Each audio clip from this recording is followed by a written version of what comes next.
Vamos dar uma salva de palmas a Jesus, então, pela vida dos nossos irmãos. Eu fui muito abençoado. Obrigado, viu, irmãos? Deus abençoe a vida de vocês. Como é que vocês estão, irmãos? Tudo certo? Que bênção e que privilégio para mim é poder compartilhar um pouco da palavra de Deus e um pouco daquilo que Ele tem falado ao meu coração. Espero que Ele fale com você da mesma forma que Ele tem falado comigo. Semana passada, eu estava assistindo um documentário sobre como recuperaram a cidade de Miami. Eu não sei se você sabe, mas a cidade de Miami sempre foi uma cidade muito importante, não só no estado da Flórida, mas para todo o país dos Estados Unidos. Só que teve um grande problema. Na década de 70, a cidade ela foi totalmente tomada por narcotraficantes. Então, basicamente, eram eles que mandavam na polícia, eram eles que elegiam prefeitos, eram eles que elegiam vereadores. E o que a gente pode perceber é que a cidade que era o paraíso dos aposentados, que todo mundo ia lá para passar o final da vida tranquilamente, acabou se tornando uma cidade onde assassinatos aconteciam e não eram resolvidos, uma cidade extremamente perigosa. Por isso o governo nacional dos Estados Unidos decidiu intervir. E eles fizeram ali no FBI como se fosse um departamento que ia lidar só com os narcotraficantes, porque eles já tinham tomado a cidade de Miami e eles estavam com medo disso começar a acontecer com outras cidades dos Estados Unidos. E qual que era o inimigo número 1 deles? Um narcotraficante que se chamava Pablo Escobar. Provavelmente você já ouviu falar desse traficante. E o que a gente pode perceber, vendo o documentário, é de que toda a polícia, o FBI, aquele comitê que tinha sido formado, eles pegaram todas as forças deles para tentar matar o Pablo Escobar, né? Na verdade, prender ele. Talvez você já saiba a história, mas depois de muitos anos, o Pablo Escobar acabou morrendo. E todo mundo achava que por ele ter morrido, o problema tinha sido resolvido. Mas a realidade é que ficou muito pior. Porque ao invés de ter só uma pessoa mandando, agora tinham vários narcotraficantes na cidade de Miami. O número de homicídios começou a crescer, o número de problemas começou a aumentar e ninguém sabia muito bem o que tinha que fazer. Foi aí que eles começaram a tentar capturar esses traficantes. E eles estavam sendo muito bem sucedidos, mas tinha um traficante que era muito difícil de ser capturado. E esse traficante não era um homem, era uma mulher. Para você ter ideia de como ela era temida, tem uma frase que ficou famosa do Pablo Escobar, quando ele concedeu uma entrevista, que ele dizia que ele nunca temeu um homem na vida. E de que, na verdade, o único homem que ele já temeu era, na verdade, uma mulher. E o nome dela era Griselda. E era justamente essa mulher que, depois da morte do Pablo Escobar, estava dando muito trabalho para a polícia interceptar. E por que ela dava muito trabalho? Porque ela era muito esperta. O que as pessoas dizem é que as pessoas que trabalhavam com ela, os seguranças que ela tinha, eram somados, eles eram em um número maior do que os policiais de Miami. Teve um determinado momento que a polícia tentou prender ela, e sabe o que ela fez? Ela se trancou em uma das mansões, e tinham 500 ajudantes ali, auxiliadores dela, armados em volta dessa casa, para que a polícia não pudesse acessar o lugar onde ela estava. Então ela era muito poderosa, e eles foram começando a perceber de que, na verdade, ela tinha mais recursos do que a polícia. Ela tinha mais pessoas para ajudar do que a polícia. E de que muitas vezes as pessoas gostavam mais dela do que da polícia. Eles perceberam que com os recursos que eles tinham, eles não iam conseguir fazer nada. Até que teve uma mulher naquela força policial que decidiu mudar o jogo. Ela olhou e percebeu que os recursos não dariam certo, por isso ela teve uma ideia. Ela falou: olha, nós não temos recursos para capturar essa mulher. Nós não temos recursos para conseguir vencer essa poderosa narcotraficante. A gente não vai conseguir prender ela com os nossos recursos. Mas tem uma coisa que a gente pode afetar, é a mente dela. Vamos fazer o seguinte, já que a gente não pode derrotar ela, vamos tentar, aos poucos, tentar mostrar para ela de que ela está perdendo essa batalha. Então eles começaram a interceptar os ajudantes delas. E eles começaram a prender essas pessoas. Eles começaram a fingir como se tivessem feito acordos de delação premiada com aqueles ajudantes. E aquela mulher ela foi ficando louca, porque ela achava que a polícia estava muito perto dela, mas na verdade a polícia ainda estava muito distante. E essa mulher, essa policial que deu a ideia, ela percebeu de que o império daquela mulher estava desmoronando. E de que no final das contas ela desmoronou, ela foi presa e aquele império todo foi derrotado. Porque ela percebeu de que, na verdade, o que ela estava fazendo estava distante daquilo que ela se propôs anteriormente. O que ela foi percebendo naquele momento é de que aquela mulher estava tentando formar uma equipe que a protegeria. E agora aquela equipe estava se voltando contra ela. E por mais que ela não estivesse sendo derrotada, ela sentia como se estivesse perdendo.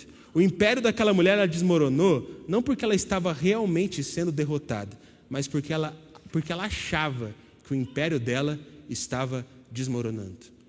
No final, aquela mulher não estava perdendo a luta, ela estava perdendo a batalha para ela mesma. E por não estar bem com ela mesma, e por não estar bem na sua cabeça, ela acabou perdendo a batalha, mesmo sendo muito poderosa. E sabe por que tem muita gente que está desmoronando? Sabe por que tem muita gente que está cambaleando? Sabe por que tem muita gente que está caindo? Porque apesar de ter os recursos necessários, acaba acreditando em mentiras. E com isso simplesmente decidem não lutar. E com isso estão sendo continuamente derrotados. Mas se soubessem os recursos que têm nas mãos, lutariam. Se eles não acreditassem nas mentiras, teriam força suficiente. E se percebessem o quanto eles têm de potencial, não estariam desmoronando, mas estariam crescendo. É justamente sobre isso que eu quero conversar com você nessa manhã. Por isso, se você puder e quiser, eu queria te convidar a abrir a sua Bíblia no livro de Salmos, capítulo de número 37. Nós vamos ler do versículo de número 1 ao versículo de número 7. Salmos, capítulo de número 37, verso de número 1 ao verso de número 7. Eu vou ler a palavra na tradução NVI e eu espero que os irmãos consigam acompanhar essa leitura junto comigo. Salmos 37, do verso de número 1 ao verso de número 7, onde a palavra do Senhor diz assim para nós: não se aborreça por causa dos homens maus, e não tenha inveja dos perversos, pois como o capim logo secarão, como a relva verde logo murcharão. Confie no Senhor e faça o bem. Assim você habitará na terra e desfrutará segurança. Deleite-se no Senhor e Ele atenderá aos desejos do seu coração. Entregue o seu caminho ao Senhor, confie nele e Ele agirá. Ele deixará claro como a alvorada que você é justo, e como o sol do meio-dia que você é inocente. Descanse no Senhor e aguarde por Ele com paciência. Não se aborreça com o sucesso dos outros, e nem com aqueles que maquinam o mal. Vamos orar mais uma vez? Queria te convidar a fechar os seus olhos, baixar sua cabeça, para que a gente possa buscar o Senhor.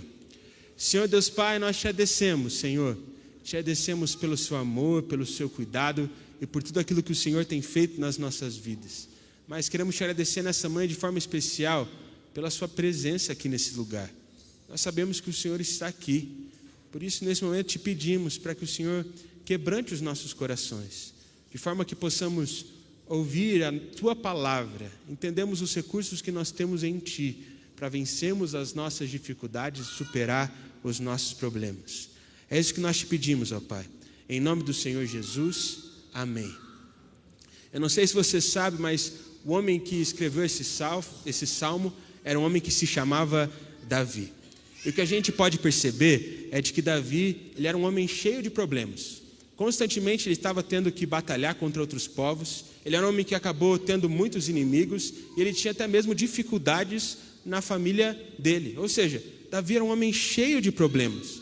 Mas o que eu percebo também é que por Davi estar cheio da presença de Deus, ele sempre encontrava uma solução para esses problemas.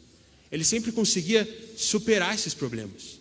Não porque ele tinha mais recursos do que os outros, não porque era mais inteligente do que os outros, não porque ele tinha melhor colaborador do que os outros, mas simplesmente porque ele era cheio da presença de Deus.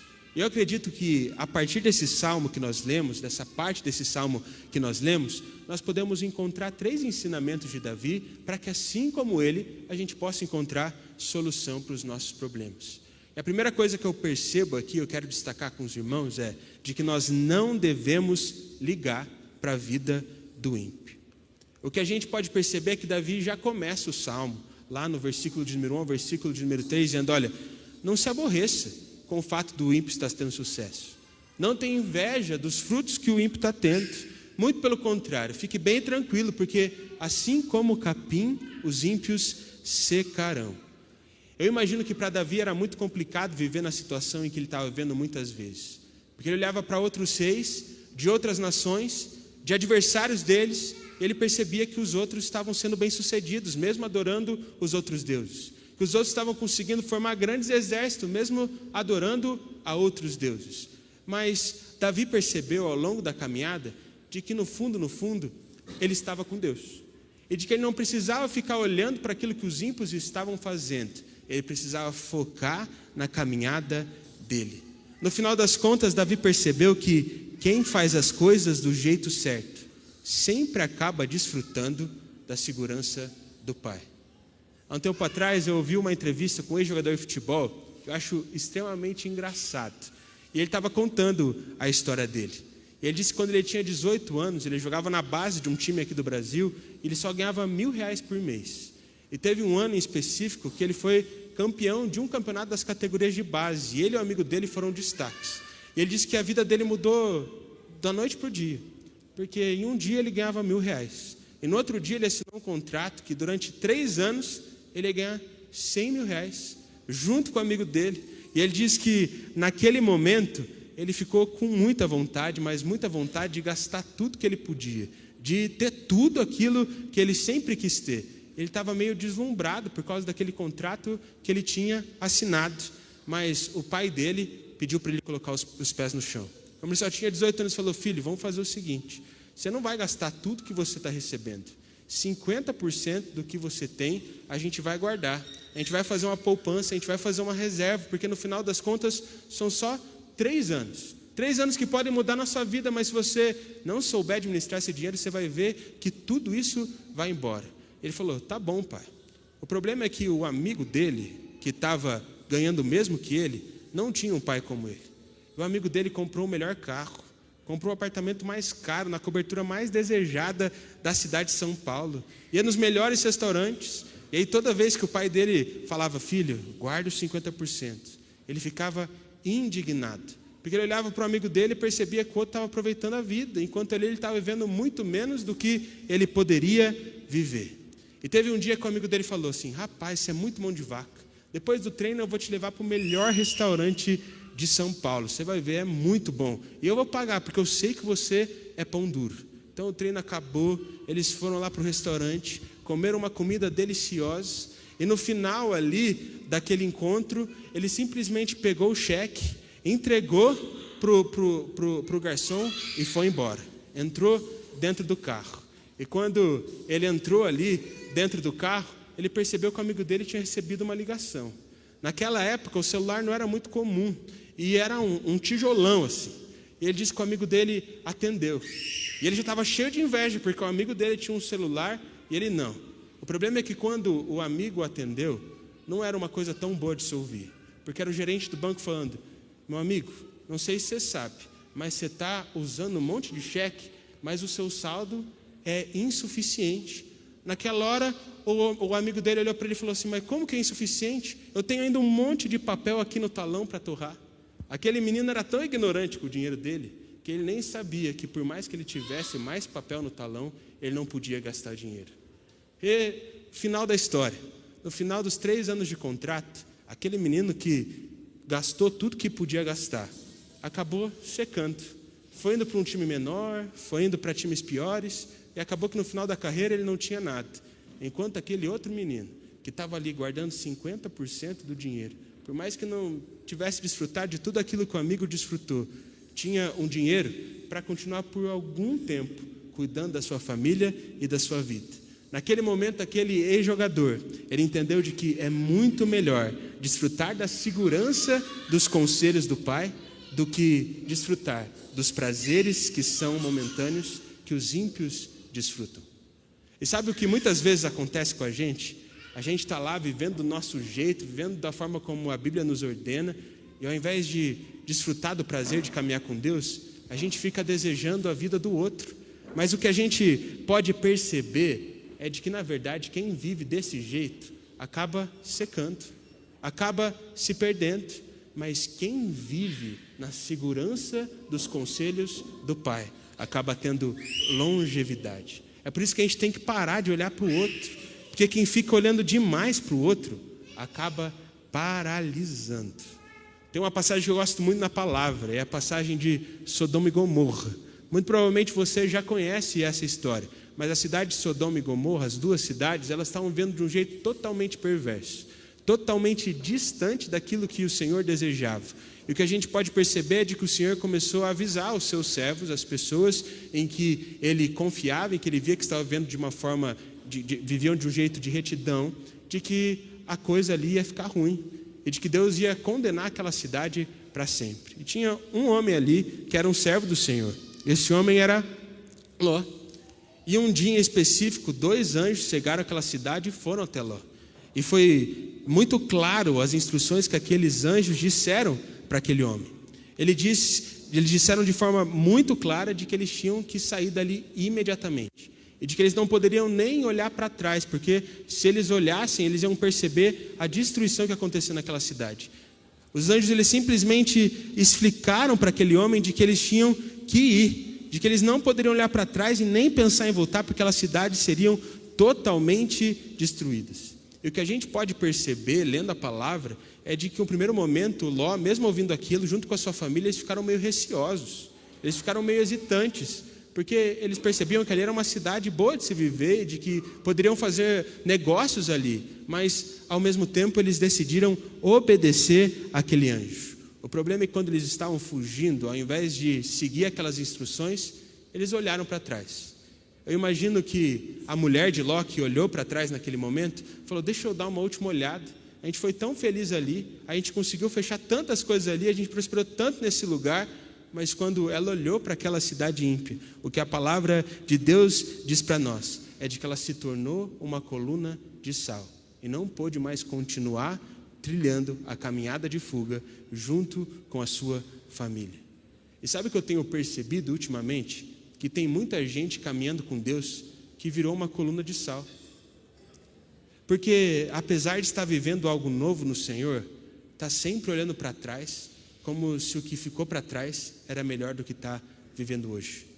Tem muita gente que Deus está falando: vai, sai daí, faz de um jeito novo, muda.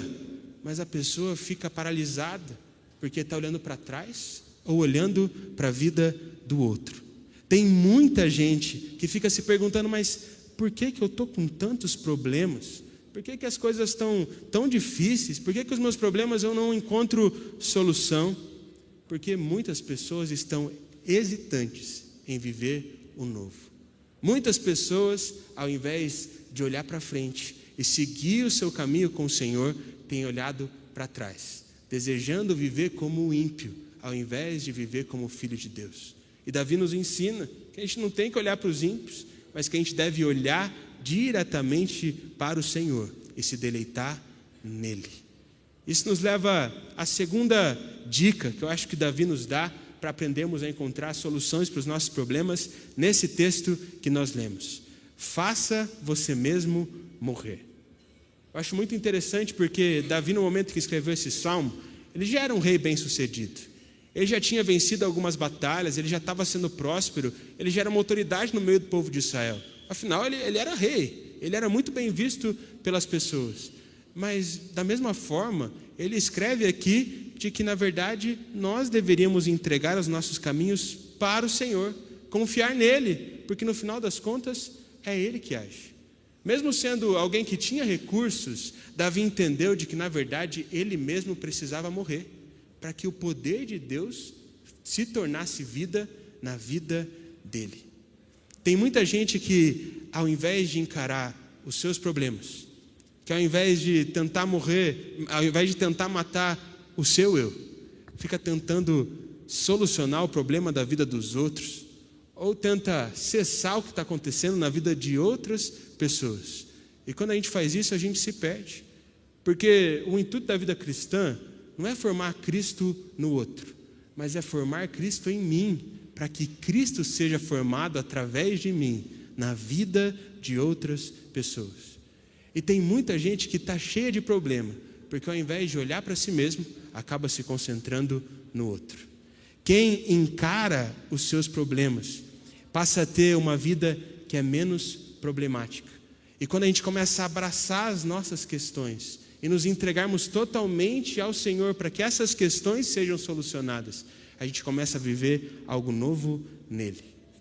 Há um tempo atrás eu estava ouvindo uma história de uma mulher daqui de uma das igrejas de Curitiba. Era um culto para empreendedores. E aquela mulher estava dando uma palestra, porque ela ficou bem conhecida aqui no Paraná, porque ela era simplesmente uma vendedora ali de um quiosque de maquiagem, de um shopping ali de Maringá, e ela simplesmente foi começando a crescer na empresa, e hoje ela se tornou uma diretora nacional dessa empresa. E ela estava compartilhando o testemunho dela, porque ela conseguiu fazer isso de uma forma muito rápida. Em poucos anos, uma mulher que era ali apenas uma vendedora, estava sem perspectiva de crescimento, se tornou uma diretora nacional daquela empresa. E ela diz que todo lugar que ela vai, as pessoas sempre perguntam para ela: meu Deus, mas o que você fez? Você cresceu tão rápido, você conseguiu fazer as coisas de um jeito tão ágil, parece que a tua carreira mudou de uma hora para outra. Qual que é o teu segredo?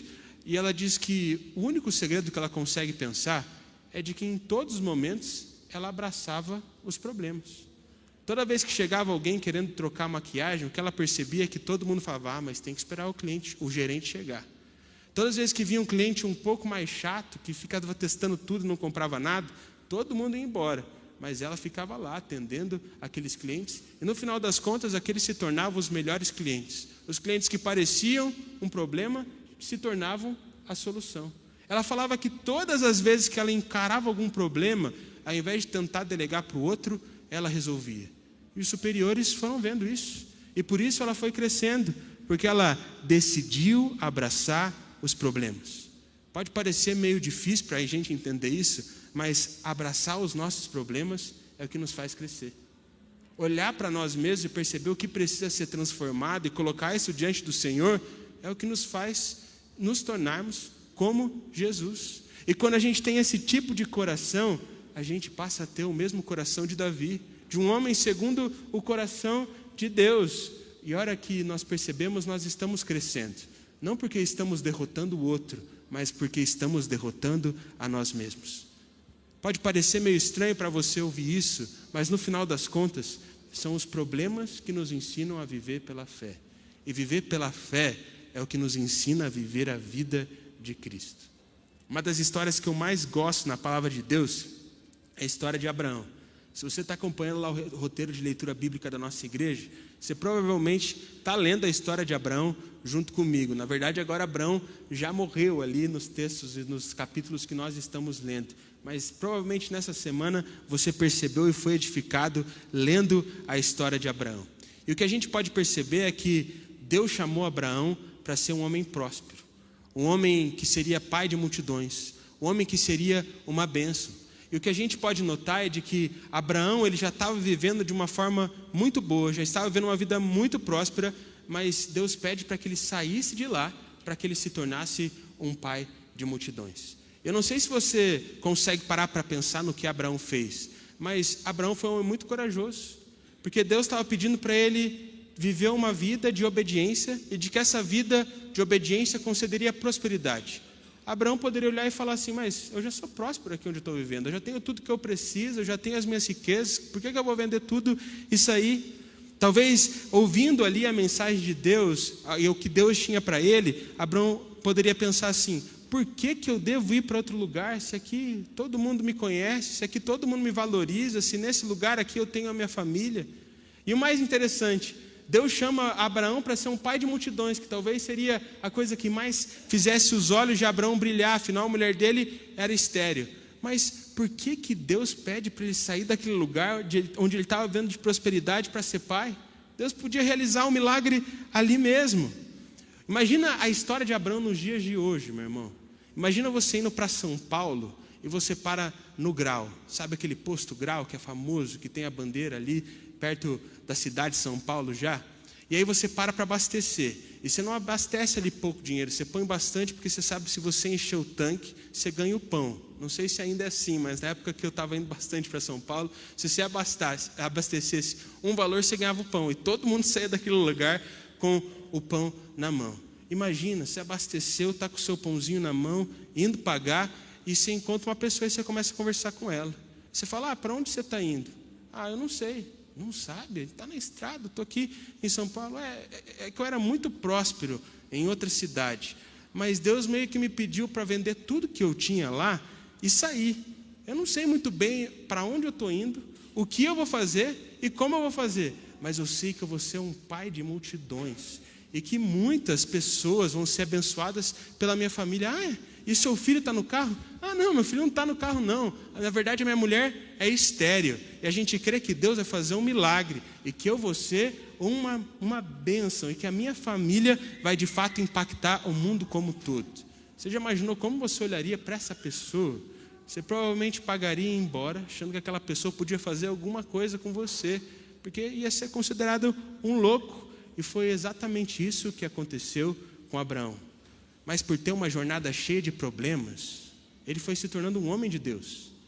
E apesar de não ser um pai de multidões, ele já era um homem cheio de bênçãos, porque ele abençoava as pessoas. E no final da sua trajetória, ele se tornou um pai de multidões. Porque ao invés de fazer a coisa do jeito que ele esperava, do jeito que ele queria, do jeito que seria melhor para ele decidiu se entregar aos problemas para resolver e, consequentemente, viver aquilo que o Senhor tinha para a vida dele. Muitas vezes a gente olha para a vida de Abraão e a gente pensa, mas por que Deus fez com que fosse tão difícil? Por que demorou tanto para Deus cumprir as promessas dele na vida de Abraão? E o que eu começo a perceber é de que nada seria tão valioso para Abraão quanto aquilo que ele aprendeu durante a jornada dele. Porque aquilo que aconteceu durante essa jornada fez Abraão morrer para ele mesmo, então viver para Deus. Enquanto isso acontecia, ele ia vendo seus inimigos sendo derrotados. Ele ia prosperando, por mais que parecia ser impossível. Por mais que para alguns o discurso dele parecia ser de uma pessoa louca. Ele permaneceu firme no Senhor e viu o Senhor agir. E não secou como o capim, mas conseguiu permanecer pela graça de Deus. Isso nos leva ao terceiro conselho, que eu acho que esse texto nos dá, para que a gente possa conseguir vencer os nossos problemas. Não se comparar. O que a gente pode notar lá no versículo de número 7, é de que Davi deixa bem claro para nós um conselho, de que nós devemos descansar no Senhor e esperar nele. E simplesmente não se aborrecer com o sucesso dos outros e nem com aqueles que maquinam o mal. Eu não sei se você tem reparado, mas hoje em dia tem muitas pessoas que estão enfrentando problemas que na verdade não existem. Porque ao invés de tentarem viver as suas vidas, elas estão querendo ter o que o outro tem, ou ser o que o outro é. E a hora que você vê, a pessoa está criando alguns problemas na vida dela que não são reais. Ela só está querendo ir atrás do que os outros têm, ao invés de ir atrás daquilo que Deus tem para ela. Talvez a pessoa está olhando ali para a família dela e, ao invés de se alegrar com aquilo que Deus concedeu, olha lá para a família da influenciadora na internet e fala, eu queria ter uma família desse jeito. Eu queria que meu marido fosse diferente, que o meu filho estivesse comigo. Tem muita gente que ao invés de ficar feliz com o seu emprego, com aquilo que Deus tem concedido, com os recursos que Deus tem dado, ao invés de se alegrar com aquilo, fica bravo, porque tem outras pessoas que conseguem ter mais coisas, fazer mais coisas. E ao invés de viver aquilo que Deus tem e ter prazer em Deus, acaba achando que quando tiver aquilo que o outro tem, é aí que essa pessoa vai ter prazer. Mas o que a gente percebe é que não é assim.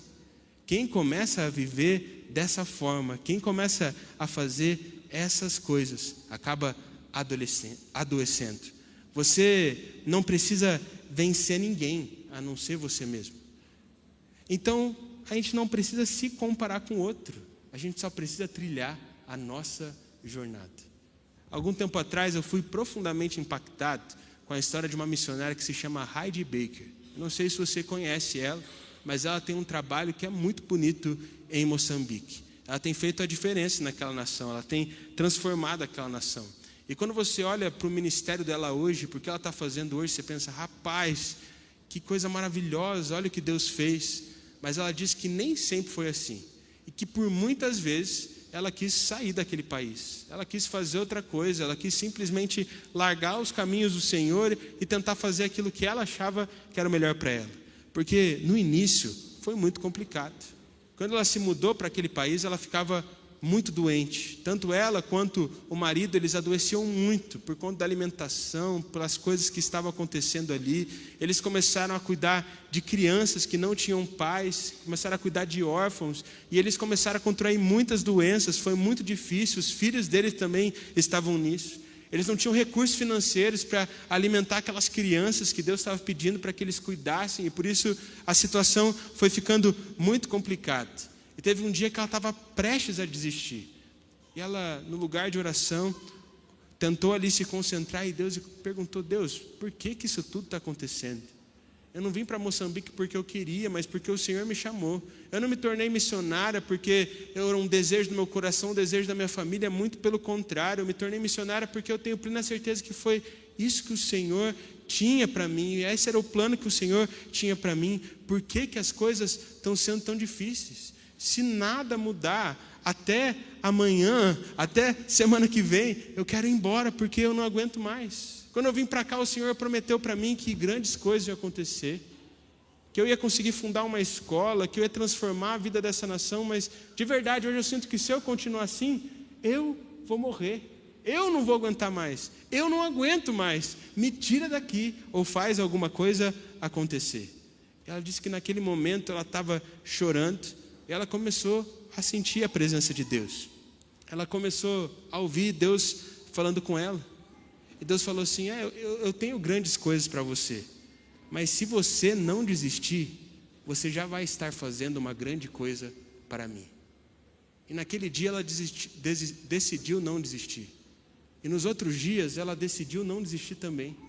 Ela continuou buscando a Deus. Ela continuou buscando a presença de Deus. Ela deixou de olhar para outros ministérios, para outros missionários, para outras nações, e começou a se concentrar naquilo que Deus estava fazendo na vida dela ali em Moçambique. Hoje o ministério dela é gigantesco, ela cuida de muitos órfãos, tem faculdades na nação de Moçambique que foram geradas por conta do trabalho daquela mulher. Não porque ela era uma grande pessoa, uma grande líder, mas porque ela decidiu fazer uma grande coisa. Ao invés de olhar para o outro, ela decidiu não desistir daquilo que Deus tinha para ela. E por ter perseverado, ela encontrou realmente o prazer do Senhor. Quando a gente não desiste do Senhor, Ele vai nos revestindo com o seu poder. E a gente começa a ver algo novo nele. E a viver algo novo a partir daquilo que Ele tem para nós. Uma das histórias que eu mais gosto na Bíblia é a história de Davi e Golias. Terça-feira eu já falei sobre isso, mas eu acho muito interessante como a gente poderia ficar falando um ano da história de Davi e Golias, porque a gente pode perceber vários pontos que podem chamar a atenção e que podem ser uma bênção nas nossas vidas. E o que eu acho bem interessante é que quando Davi foi enfrentar Golias, na verdade aquele enfrentamento foi no meio de uma guerra, no meio de uma luta em que o povo de Israel estava tendo contra os filisteus. E o que a gente pode perceber é que os dois exércitos estavam prontos para guerrear, até que do lado do exército filisteu sai um homem bem forte, alto, com 2,90 metros de altura. E aquele homem começa a dizer de que na verdade não precisava ter uma luta, de que na verdade se alguém do povo de Israel se levantasse e derrotasse ele, os filisteus seriam escravos do povo de Israel. Mas ao mesmo tempo, se ele ganhasse de quem se levantasse, aí os israelitas seriam escravos dos filisteus. Mas sabe o que acontecia? O que acontecia era de que aqueles homens do exército de Israel, apesar de serem filhos de Deus, eles olhavam para aquele homem de 2,90 metros de altura e se comparavam. Achavam que não ia conseguir. Por isso, por 40 dias, Golias ia à frente do exército de Israel, fazia ali algumas piadinhas e falava: olha, vocês só vão derrotar a gente quando vocês conseguirem me derrotar. Mas ninguém queria enfrentar aquele homem. Até que um menino chamado Davi, que nem soldado era, que foi para o fronte de batalha só para levar a marmita para os irmãos dele, olha para aquele homem e fala: rapaz, mas por que vocês estão com medo dele? Ele pode ter um monte de força, ele pode ser muito alto, ele pode ser muito bom, mas Deus está do nosso lado. Sabe por que Davi pegou aquelas pedrinhas e jogou certeiramente na cabeça de Golias? Sabe por que Davi venceu aquela batalha? Sabe por que Davi se tornou um vitorioso? E até hoje, em 2025, a gente está falando dele. Porque Davi foi o único que não se comparou. Enquanto os outros olhavam para Golias, olhavam para o espelho e falavam, melhor não. Davi, ele não olhou para Golias. Ele decidiu olhar para Deus e ser revestido do poder dele. E é a mesma coisa que tem que acontecer com a gente. Tem muita gente que não está vivendo algo novo no Senhor. Porque fala, mas quando eu for igual aquele meu líder, aí eu vou conseguir caminhar com Jesus. Quando eu for igual aquela pessoa, aí eu vou conseguir. Quando a minha família for igual e tiver tudo certinho, aí eu vou. Só que muitas vezes a gente está olhando para o outro, ao invés de olhar para Deus. A gente está olhando para o espelho, ao invés de olhar para Deus. E ao invés de sermos revestidos do poder que vem dele, acabamos sendo revestidos de uma força que nos põe para baixo, ao invés de nos fazer seguir ao Senhor. Eu não sei você, mas eu tenho um pouquinho de... a palavra não é inveja, mas eu admiro aquelas pessoas que são cheias de autoestima. Sabe, aquelas pessoas que estão sempre bem. E uma dessas pessoas, para mim, é meu avô. E eu vou aproveitar que ele não está aqui, eu vou contar um podre dele. Vocês topam? Vocês prometem para mim que vocês não vão contar para ele que eu contei? Meu avô tem uma casa na praia. E é bem interessante porque minha família é bem grande, então tem um monte de gente. E teve um dia que tinha muita gente dormindo em um quarto. Era eu, as minhas tias, as minhas primas, só tinha aquele quarto para dormir e a gente dormiu. O problema é que estava muito calor, irmão. E o meu avô, ele é extremamente medroso em relação à segurança. Ele quer que tranque tudo, que feche tudo. Então imagina, 5 pessoas dormindo no mesmo quarto, janela fechada, com aquele ventilador de praia que só faz barulho e não faz vento, sabe? Faz tec, tec, tec, mas não vem um ventinho na nossa cara. E eu lembro que eu simplesmente falei, vamos fazer o seguinte, a gente finge que a gente fechou a porta, mas a gente deixa a janela aberta, a gente liga o alarme, ele não vai nem perceber. Todo mundo falou, boa ideia, é isso mesmo que a gente deve fazer. E por isso eu fui lá, abri a janela, liguei o alarme e fui dormir. O problema é que estava tão quente, mas tão quente, que a minha tia e as minhas primas decidiram descer e foram dormir na sala. E só ficou eu no quarto, mas eu estava dormindo, eu nem sabia que aquilo tinha acontecido. Até que meu avô acordou durante a noite para ir no banheiro e ele viu aquela cena. Todas as meninas não estavam ali, a janela estava aberta e só eu estava deitado.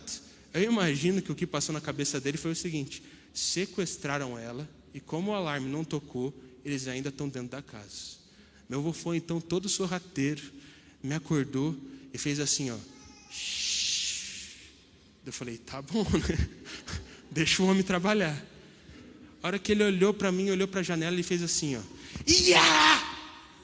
E olhou para o lado, mas irmão, parecia assim um mestre Kung Fu, assim.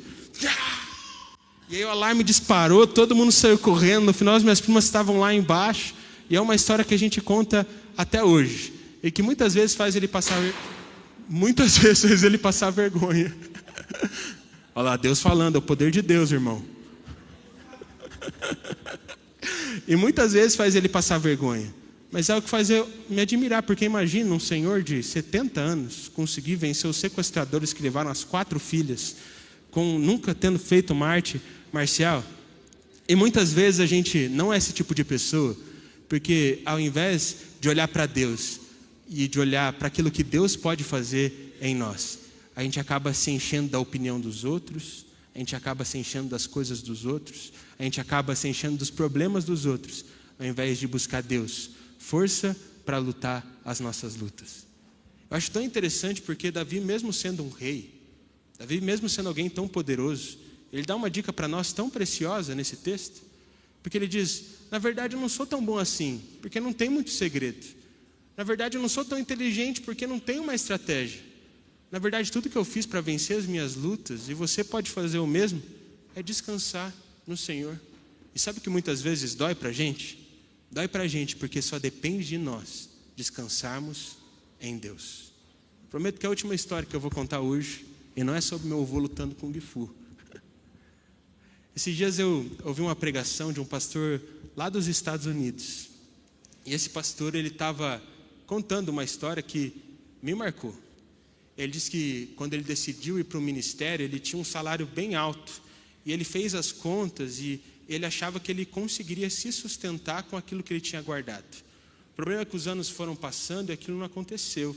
E a igreja dele não pagava um salário para ele, por isso ele não tinha como se sustentar. Ele foi entrando em uma dívida que foi se tornando um pouquinho grande. Mas ele tinha muita vergonha de contar aquilo para a igreja. Até que teve um dia que ele estava numa sala de oração, e um dos irmãos chegou ali para ele e falou: olha, eu senti no coração que eu tinha que dar para você esse valor. E quando ele chegou ali, e chegou em casa e abriu aquele envelope, ele percebeu que ali dentro tinha um cheque de $30 mil. Ele falou: meu Deus, o irmão está dando para mim $30 mil. Ele disse que ele ligou lá para a pessoa e falou: olha, eu não sei se você escreveu errado, não sei se você queria escrever R$300, mas você me deu $30 mil. Isso aqui é um valor muito alto, que pode fazer muita coisa na minha vida. Você escreveu certo? Você tem certeza que eu posso descontar esse cheque? Ele falou: pode. E aqueles $30 mil ajudaram ele ali para que ele conseguisse pagar uma parte da dívida e conseguisse absorver ali uma grande parte dos custos que ele teria nos próximos meses. E o que ele disse é que, apesar de ele ter resolvido um problema externo, ele ainda tinha um problema interior.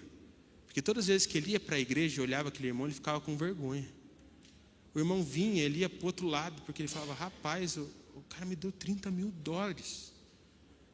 Todas as vezes que ele viu o irmão vindo, ele simplesmente fugia. Até que um dia ele estava no banheiro, o irmão entrou, não tinha para onde fugir. Ele falou que ele estava no mictório, ele fez até assim, ele falou: rapaz, o que eu estou fazendo? E quando ele foi para casa, ele decidiu conversar com Deus. Ele falou: Deus, tem uma coisa errada comigo. O Senhor me deu um livramento, o Senhor me deu $30 mil, esse irmão abençoou a minha vida, mas parece que isso fica me perseguindo. Eu sinto que eu tenho que devolver para esse irmão esse valor, mas mais do que isso, eu acho que eu não mereço esses $30 mil. Tem alguma coisa de errado comigo. E aí, naquele momento, ele sentiu Deus falando ao coração dele. Ele sentiu de uma forma muito clara, dizendo assim: sabe qual é o seu problema? O seu problema é que você não entendeu ainda o seu valor. Assim como você acha que você não vale $30 mil, você ainda não entendeu que para mim você vale a morte do meu filho. Você ainda não entendeu que eu paguei um preço muito alto para poder habitar dentro de você. Você ainda não entendeu que eu faria de tudo para que as minhas promessas, os meus planos fossem cumpridos na sua vida.